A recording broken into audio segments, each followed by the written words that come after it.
The fight against ISIS for control of Kobani entering a new phase. Kurdish fighters from Iraq reportedly ready to head across the border to help today or tomorrow. Meanwhile, ISIS releasing another video on Twitter.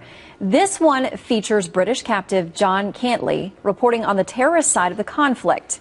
Major General Robert Scales is retired from the U.S. Army and a Fox News military analyst. General, good to see you today. Hi, good to see you. All right, let's talk about Kobani, because I know you think, aside from physically maintaining control, there's a big psychological impact to whoever has control of that territory as well. Yeah, it's a very important historical point. You know, sometimes in the evolution of a military campaign, a military objective becomes more important for its symbolic nature rather than its military importance. You know, you think of Khe Sanh, you think of Dien Bien Phu, maybe Stalingrad in World War II. Or Verdun in World War I.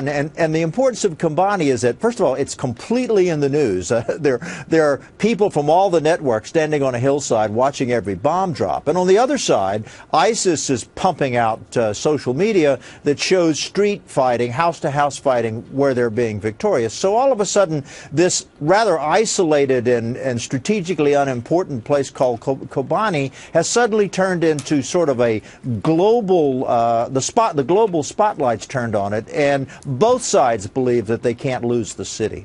And there's plenty of, as you said, misinformation that's spread out there. And because we're in a different world for this conflict, I mean, with social media and people uploading their own videos and putting out information that then is very difficult to either confirm or deny with people there on the ground. How has that changed the way that we fight these kinds of battles?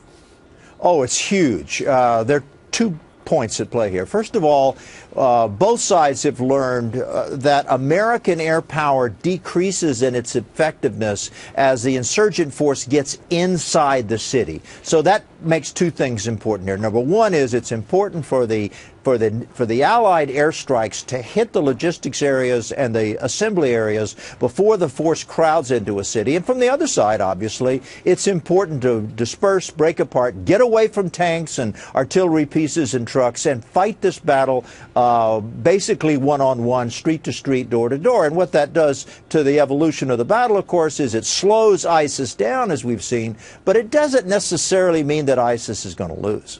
All right. I know that we've talked a lot about the broader picture, about so-called lone wolves. I mean, people who don't need to be directly connected with these groups to carry out things that are beneficial to whatever the terror group is. But I know that you think that we may need to think about that in a different way. We may need to use different terminology as well. Yeah, absolutely. You know, Lenin, in his writings, called these people useful idiots. You can no longer think of them as lone wolves any more than communist infiltrators after World War II were considered to be lone wolves. They weren't. It's all part of a network.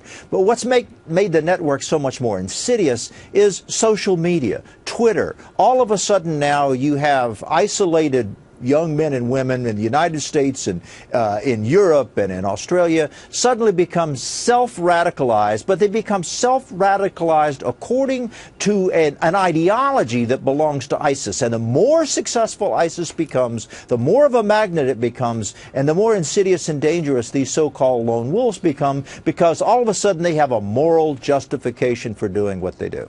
Well, and it seems like when there are those who are struggling, I mean, they don't have economic prospects, they're unemployed, they're living hand to mouth at best.